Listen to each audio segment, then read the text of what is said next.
Well, it's another lovely Tuesday morning, and it's awesome to be here with you both. Let me introduce to the listeners Regina.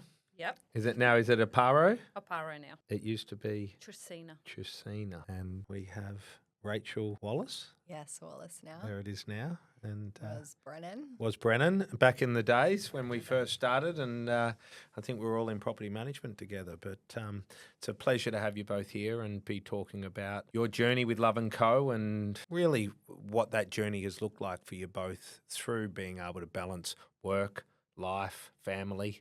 I know certainly from my point of view, I was very lucky in who I married, so I'm probably more the assistant manager and completely zero qualifications to be the assistant manager in my family. But Laura certainly runs the family and the household and the balancing of work-life balance. And I know both of you have beautiful families, and today's just to come together to have a discussion around, your journey. So take it away. Tell me a little bit about your journey and what you've noticed along the way.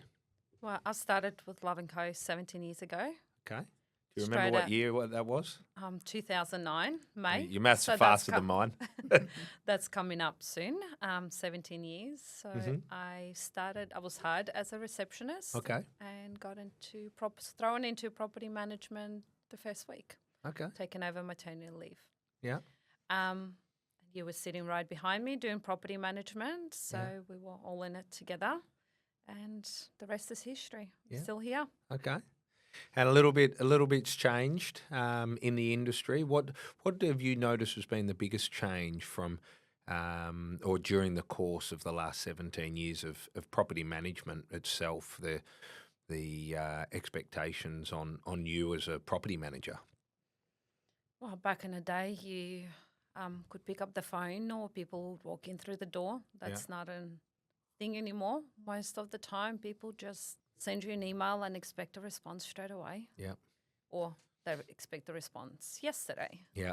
So the expectations on the clients. Absolutely. Has changed. Yeah. And I also think expectations from the real estate in general. Yeah. People expect or they think their properties are a Taj Mahal. We've had this before. Okay, yeah, certainly. Yeah, and they expect the same renters to have amazing renters, but sometimes you want to give someone a go, a first-time renter. Yeah. So it changes how you approach the industry and how you speak to people. So it's changed for me, how I talk to people, Absolutely. how you adjust with times and with technology. Yeah. Yeah. You don't see your owners or renters anymore as much. Don't catch up with them nearly as much, do you? No, you don't. Yeah. We used to have people come in the office and you meet them and you talk to them and you explain the whole sign-up process. How do you expect the tenancy to go? You don't see that anymore. It's all done online. Electronically. Which is a bit sad. We love to build those relationships back in the day. And I still have some of the same renters from 17 years ago and I love it. Yeah. Question before we introduce Rach, but what amount of time face-to-face do you think we spent 17 years ago with connection building with a new tenant or I shouldn't say tenant, 17 years ago we were able to call them tenants and now renters. What do you think the time frame would have looked like that we were spending face to face? Because they would come in and we'd go through the lease entirety, and we would go through the whole process of what expected from the tenancy, how they would connect their utilities, where to report the maintenance, how you paid the rent, where you go. You could come in the office or you could do it at a post office. I remember allowing half an hour to 45 minutes just to have a conversation with them about the tenancy. Yeah. But before that, you would meet them when they drop off the applications. You would meet them and open for inspection. So you've had that connection already before they even got to the sign-up stage. So you probably had an hour to an hour and a half of talking to them face-to-face before you actually got to have them as a tenant or renter now. Yeah. Well, you've been a great big part of the office and certainly market professional at what you do. And joining us also, we have the amazing Rach. Welcome to the podcast. It's a little bit different from being in the office, but hopefully it's not too daunting. But tell me a little bit about your journey with Love&Co and what you've noticed are the changes for you Yeah. in the industry? Yes, well, I started in 2012 as a property manager at the time. I had done some previous experience at another company, starting from reception and through to an assistant, then a property manager. How many years experience did you? You were at Harrington L before? Yeah, Harrington L before. So I think it might have been 2008 or 2007. Okay. I think it was Yeah. straight after high school. I got straight into real estate. Shh, we don't want people to know how old we are. I know. Yeah. Straight into finished high school in the October and started my job as a receptionist in the November. Yeah, wow. Yeah. And then my manager at the time had moved on to Love&Co. Yeah. And she said that there was a position at the reservoir office, which, Michael, you were just, I think I met with you at the time. You were just starting to take over bits and pieces from Graham. And I still remember coming in to meet you then. And that was 2012. And Yeah, wow. Yeah, been there ever since. Been there ever since. And a little bit's changed for you in your journey. Yes. From when you first started. Yes, a lot has changed. A lot has changed. And what has changed for you personally and professionally over your journey I was pretty sheltered when I first started. I was living with mum and dad 10 minutes around the corner from the reservoir office. And then my now husband and I, we brought land up in Mernda, built out there, got married, and now we have 2 kids, and it's changed tremendously. Two lovely children. Yeah, I said to someone the other day, I don't think anyone likes their kids, but we all love our kids. We definitely love them. Sometimes we like them. Okay. Yeah, you don't have to like them all the time. Not all the time. Yeah. So, a lot has changed personally, and so much has changed in the industry since I first started. Yeah. From technology to the legislation to how we communicate with our clients. A lot has changed. How we even communicate with each other. Yeah, that's right. I never spoke to anyone on Teams. Now I have 3 meetings a week on Teams with our team overseas. Yeah, it's amazing. That was never the thing.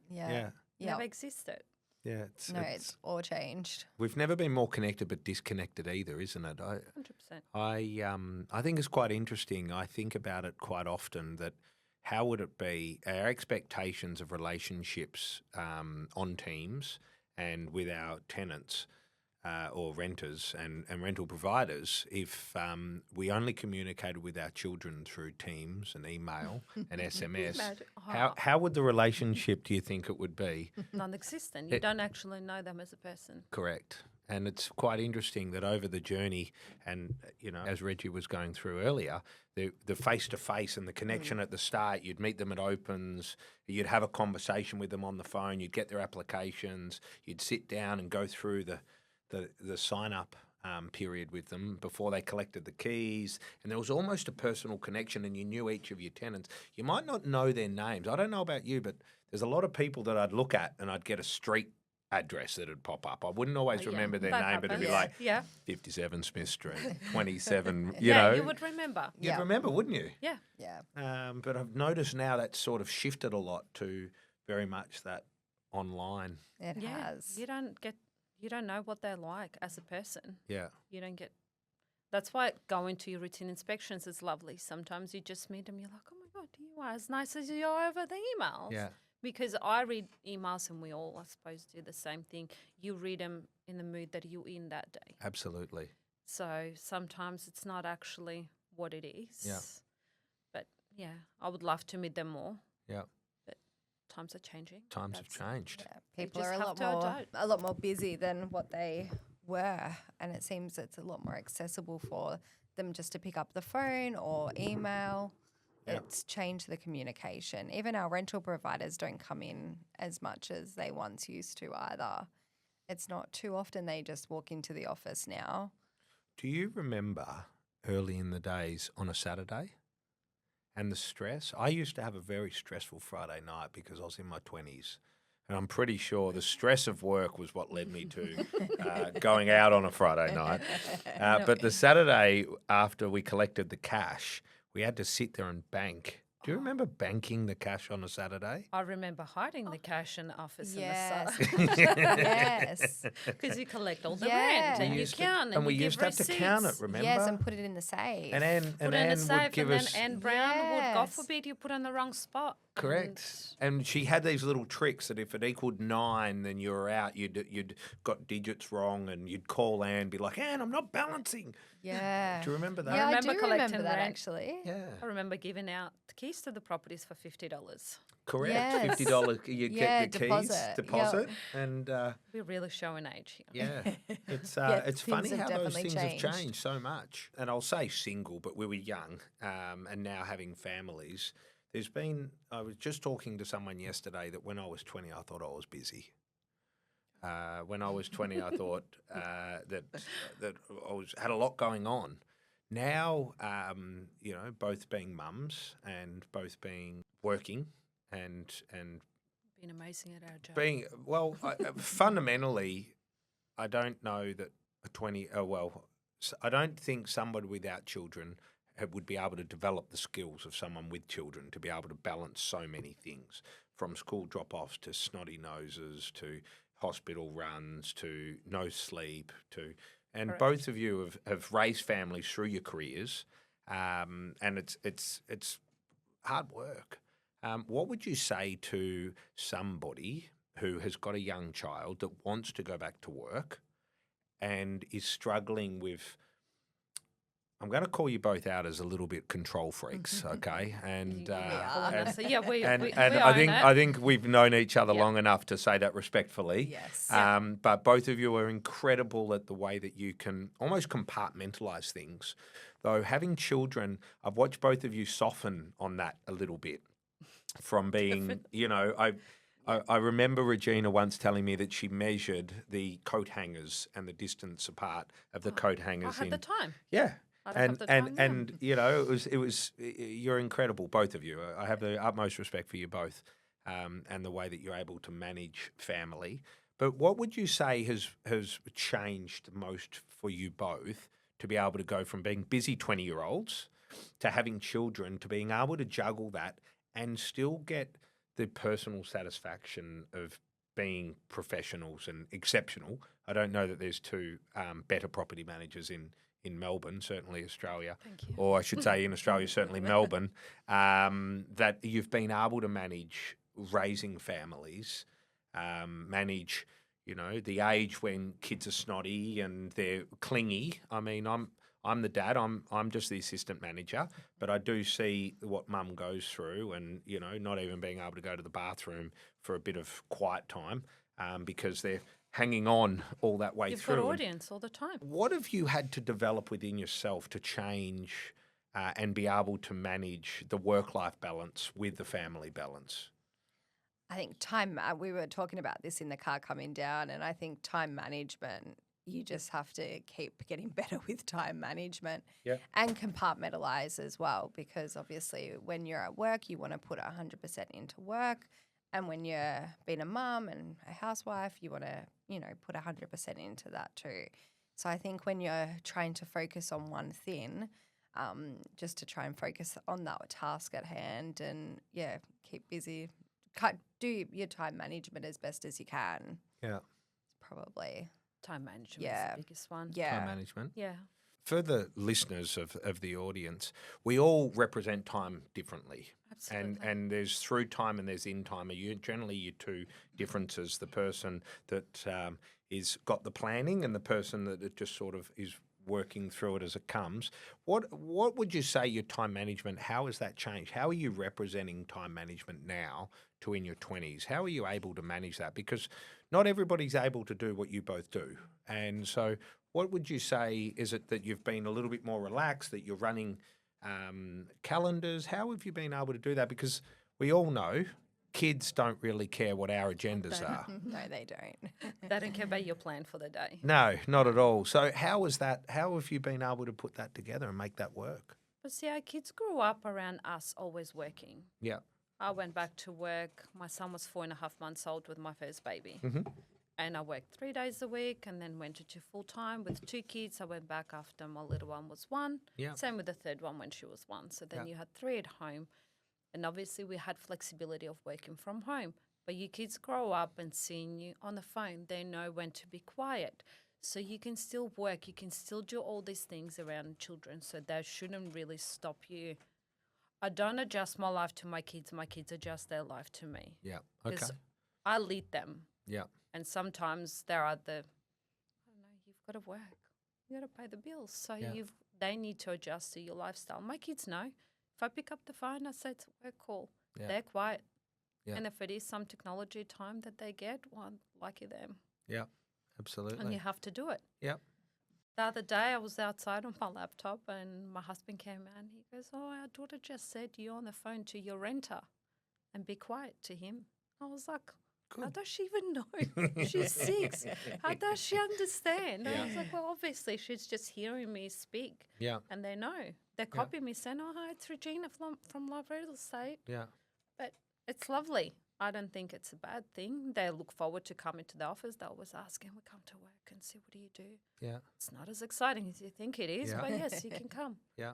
They've come and sat in the car during open for inspections with snacks and food, and they've come to do condition reports with me, and that is okay. I've taken them to meet owners, and people understand that you have family, but you still try to work and be professional. You just got to have a pep talk with the children before you bring them. Yeah. Yeah. Absolutely. To be on their best behaviour. Yeah. But it works. You can make it work. Yeah. And yes, some things might not be at 100% always, but that is okay. That's human. We're not perfect.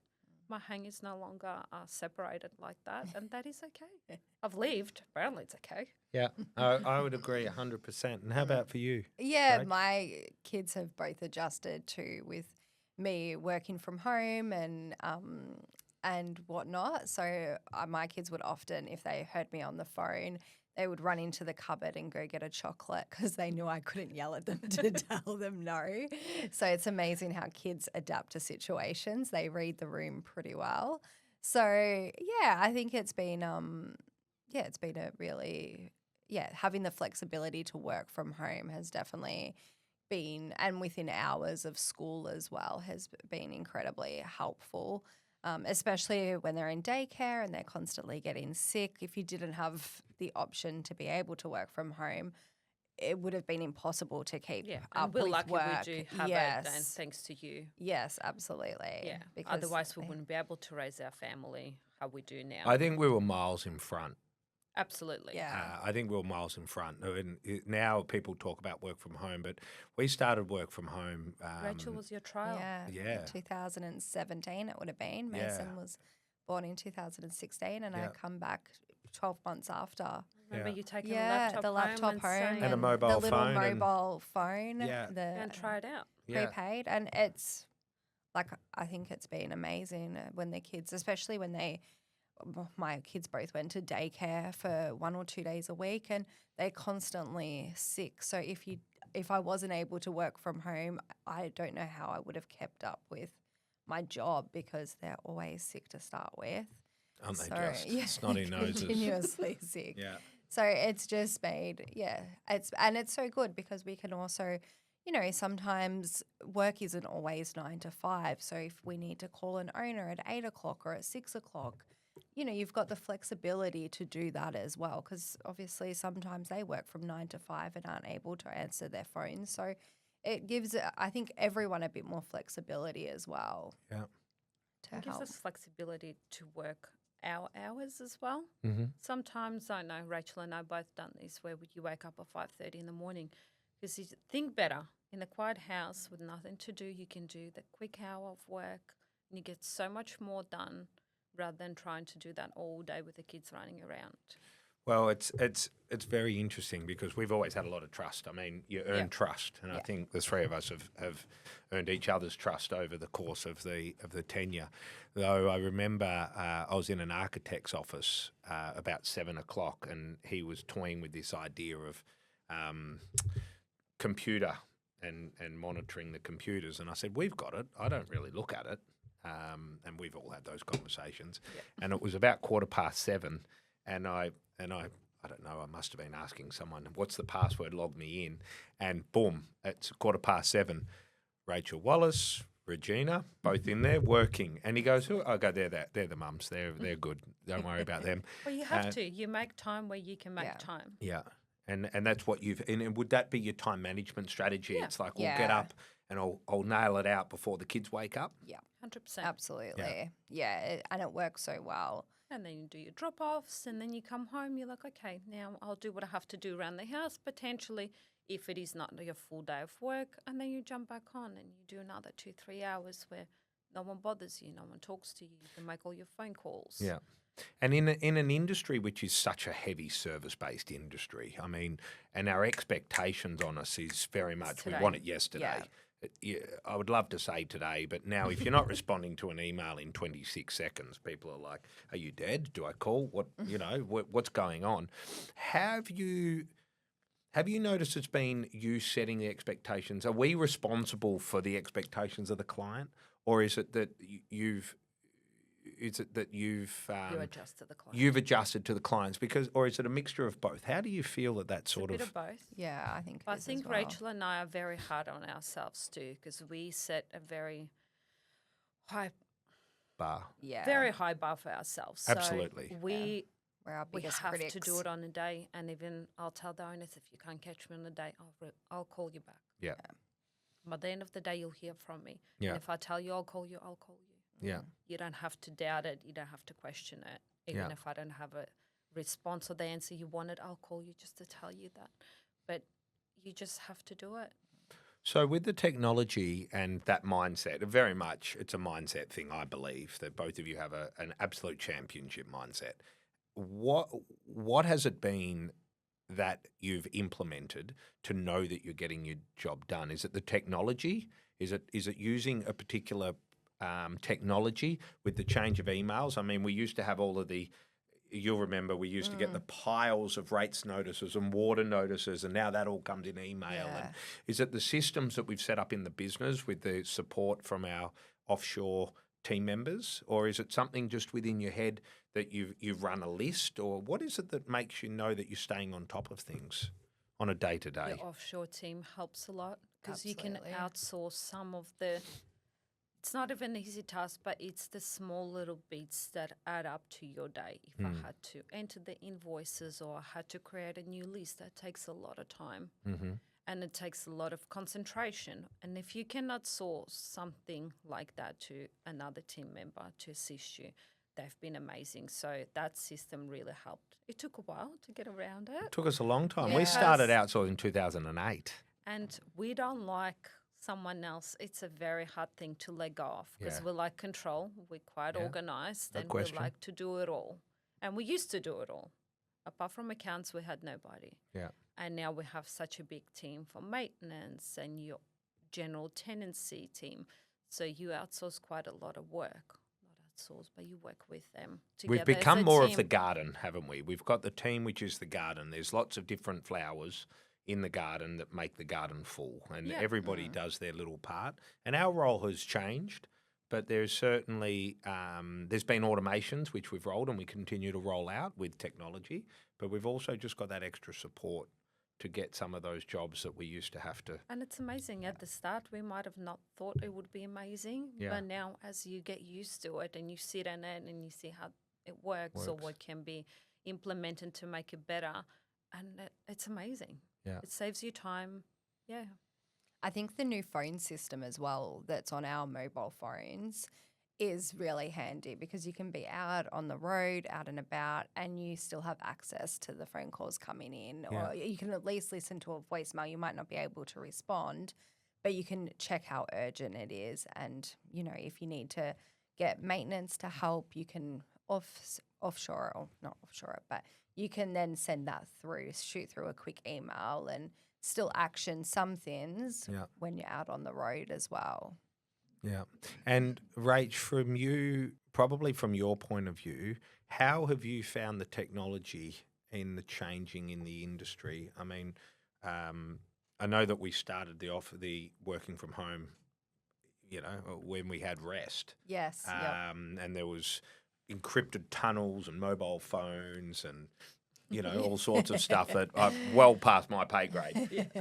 But how have you found the technology? I remember a particular conversation when we moved to FileSmart back in the day between us. But how have you – we all sort of twist on the chair on that one. Like, oh, yeah, that was a scary day.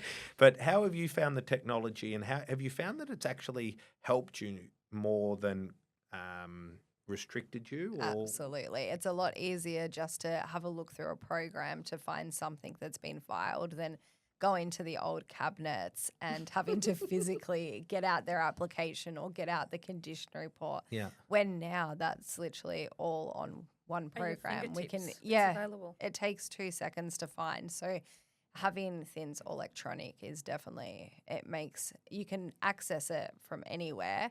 And it takes 2 seconds versus, especially if things weren't filed properly or whatever, it would take sometimes 20 minutes, half an hour to find things. So absolutely, that has been one of the biggest changes, I think, having everything electronic versus in the old filing cabinets.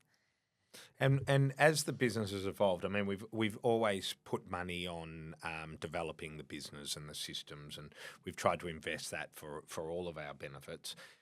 How would you think your mindset being a mum has changed from at the start? There was very much, no, we know what we want. We don't want to change. No, leave me alone. Just no, we're staying with the paper. To cameras, like what are we doing with these? But, Yes. but how do you think your mindset has shifted with the technology and now with children and seeing how fluent the children are and our children with technology? If I'm stuck, I give it to my oldest and he's like, here, Dad, let me show you how to fix Mum's car. Just within yourselves and the positioning of trying something new, do you think that's come with the job with being a mum or just because of the change that we've had to work through? Adaptable once you do realize when you become a mum that yes, your plans don't always go to plan. So kids definitely do make you a lot more adaptable because they don't always go how you envision the day to go when you have kids. Absolutely. So I think that has definitely, you are more open-minded to new things and to things not going the set way that you perhaps plan for it to go. So I think, you're a lot more adaptable and with the technology, and you don't seem to worry about the little things and the changes as much as you quite did before kids, because things constantly change with kids. So you get a bit more used to the change than what you do prior to kids. And would you align with Regina's positioning that you're the parent and you're running the family, or have you got a little bit of a different strategy where your kids are in charge? I thought I was running the family when I had Mason, and then we had Adeline, and I realized maybe I'm not running the family. Yeah. She's a little bit different, and it's a bit more on her terms. Yeah. So that has definitely been interesting. But in saying that, it's a bit more flexible with having her and her personality.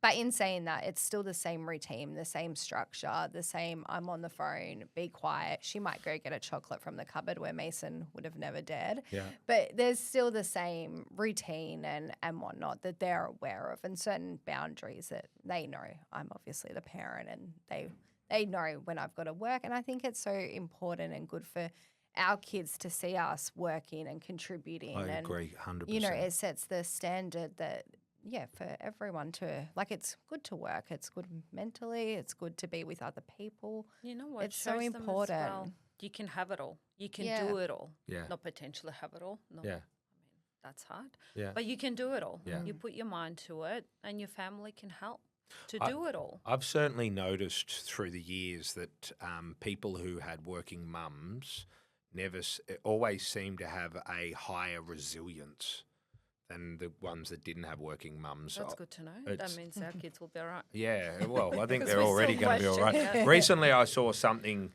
or I was told something, I should say, that if you're doing a good job 30% of the time, your kids will be fine.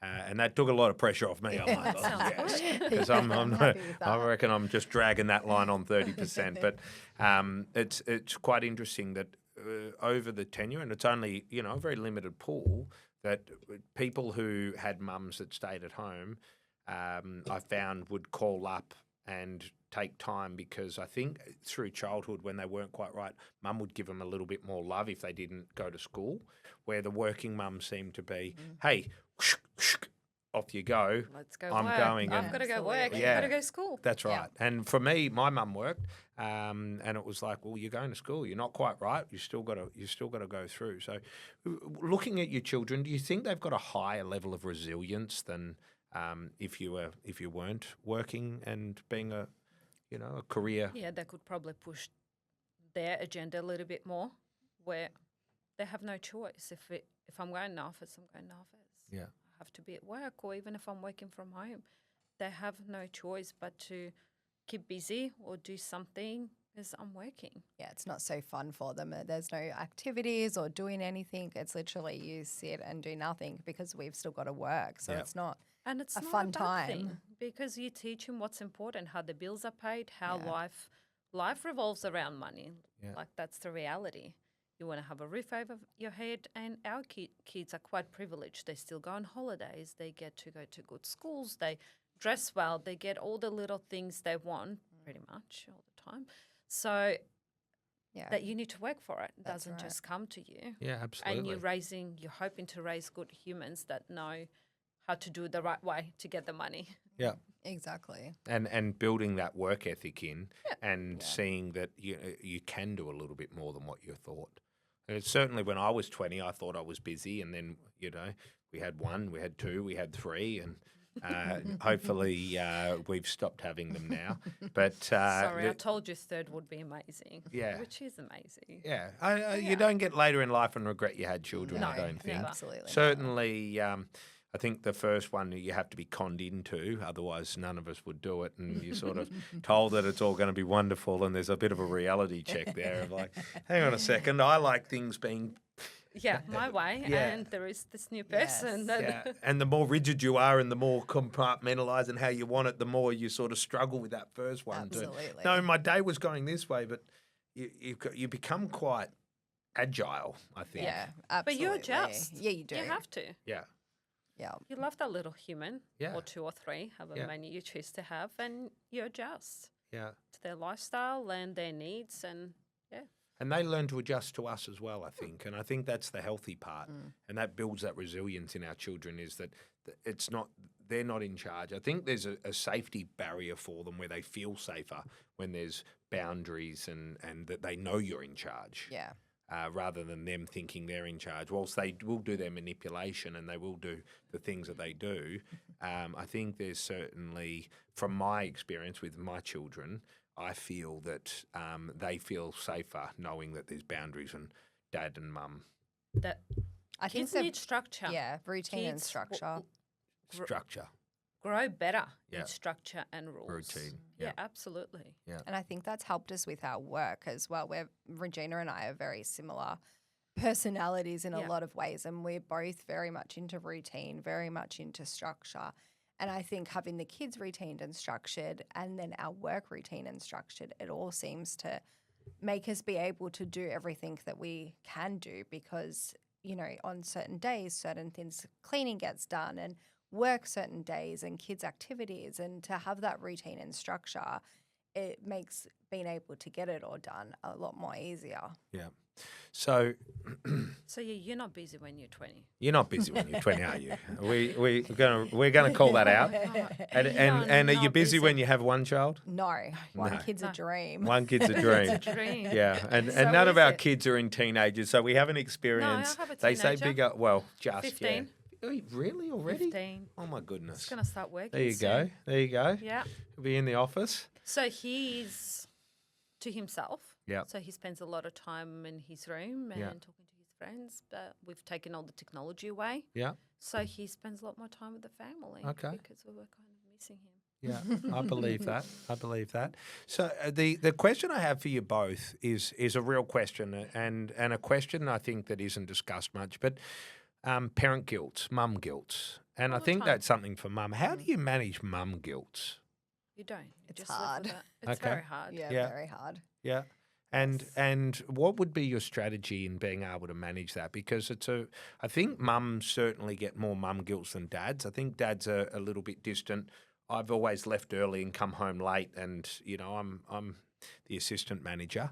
and But that's certainly sort not of what dads qualified do. for it. My husband does the same thing. Yeah, So it's Rachel's. yeah. They That's leave how our early, they families come work. back at night, and that's what dads do. So they and certainly I'm a big believer of sacrifice. You know, you can't have 100% of everything. You just choose your hard. And I know that I sacrifice time with Laura and the kids, but In order to build in order a to be future. able to do that. Though certainly I do see Laura struggle with mum guilt, and her strategy is often talk to me about it, and we sort of bounce that off, and that's that relationship part. How do you guys go about managing that? I have no idea. It just Yeah. happens. I think You're just so busy that you Yeah. get past it and the next thing You happens? Or? probably do. Yeah. But we're still trying to carve the time. So if one of obviously all three have different needs, but I have one very opinionated child, that's my middle one, with a big personality. So she wants time more with me, one-on-one. Yeah. So that's where the guilt comes in, because you've got other two kids, you've got priorities, life, work, all of that, trying to balance. But you have to find time. So you probably have to have these conversations in the family and say, well, today I'm just taking one for half an hour, now a little walk or somewhere for breakfast. But you suffer guilt. You always do. yeah. That's just, I don't know, becomes part of life. And you just hope they don't remember it once they get older, or don't concentrate on that as much. Leaving them at daycare when they're crying and you have to go to work. There's no worse feeling in the world than doing that. But you just hope that you're doing it for the greater good, and that they see you working, and they will have a good work ethic when they get older, and they can see that, because we work, we can go on holidays and, do all these activities and different things that if I didn't work as well, we wouldn't be going on as many holidays, that's for sure. So you hope they see that it was all worth it come the end, and fingers crossed they don't remember. I've had a joke with Laura a couple of times that when my kids turn 18, I'm going to sit them down and give them a couple of $1,000 and say, look, I did the best I could. That's for cancelling. Good luck. I can't change it, but I tell you, all I did was the best I could. So, But that's all we try to do. Yeah. The best you can. Absolutely. yeah.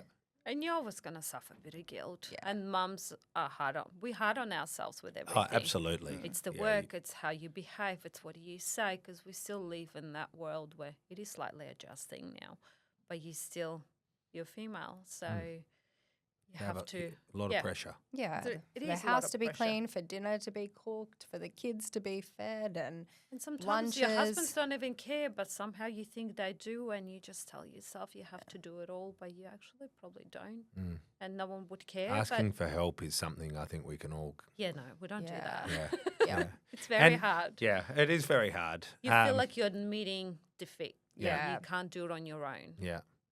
Absolutely. Yeah, it's But- not a great feeling asking No, for help, but sometimes You have to. you have to.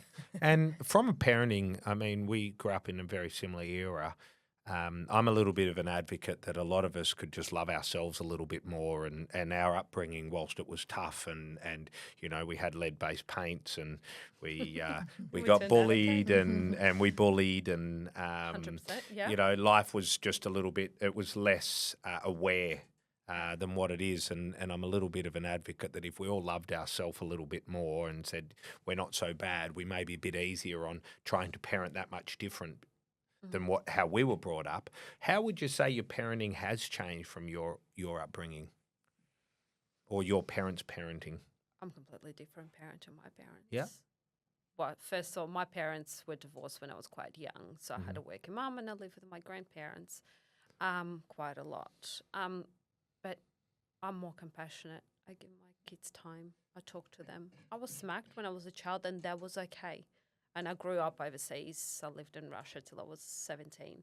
So it was okay to smack your kids, because that's a type of punishment you got. Consequences. That was normal. Yeah. I don't smack my children. Okay. I feel bad, because why would I want them to be scared of me? I don't want them to be scared of me. I want them to respect me and come to me for advice, but I don't want you to be scared of me. Yeah. I want you to love me. Yeah. Like they're my people. Absolutely. They're our love. How about you, Rach? I probably try and parent very similar to my mum and my dad. They were both incredible, are incredible parents and now grandparents. And I think I try and mimic, I guess, how they parent us really, because I don't have a bad childhood memory with my parents. I was incredibly fortunate. So I think sometimes mum didn't work, where obviously I do work. So I'm a little bit more, I think I'm a little bit more time strapped at times. So that can vary perhaps with my patience and different things. But yeah, I was very fortunate with my mum and dad, and I try and, be as good of a parent as what my mum and my dad were. So yeah, probably. And support from mum and dad now? Yes, they live, when we had Mason, they moved from Kingsbury to like 5 minutes up the road from us. So dad minded Mason when he was younger, and even this morning they took the kids to school so we could be here on time. And yeah, they're a constant. My mum and dad are such a big help, and with Adam working as much as he does, I don't know how I would do it all without mum and dad. Yeah. So yeah, incredibly lucky to have their support and help. How about you, mum and dad? My mum helps and my mother-in-law. But when my son was little, my sisters-in-law had my son. My father-in-law would have him one day a week. So everyone pitched in. Everyone. You kind of have to. Now that they're getting older, they're at school, so school holidays, the grandparents step up and help out. Yeah. Would take them places, or they'll just watch them. But otherwise, yeah, you have to have a village. Yeah. Yeah, I think it's hard to do it on your own. I think it is very hard. I noticed with my dad, he sacrificed so much and spent very little time with us growing up. And I see he used to say to me, "Don't expect me to be helping when you have kids. I'll be living my life." But now I see how he lights up when he talks. He lights up. He's all about the grandkids, and he's done the school pickup and the tennis drop-offs, and I think that now they're at a different stage in their life where they can enjoy. We're at a point in our life where we are still hustling and with so much going on. But I think that my parents and get that opportunity to relive. Only the best parts. Yeah, and they can give them back. Give the kids back. Yeah.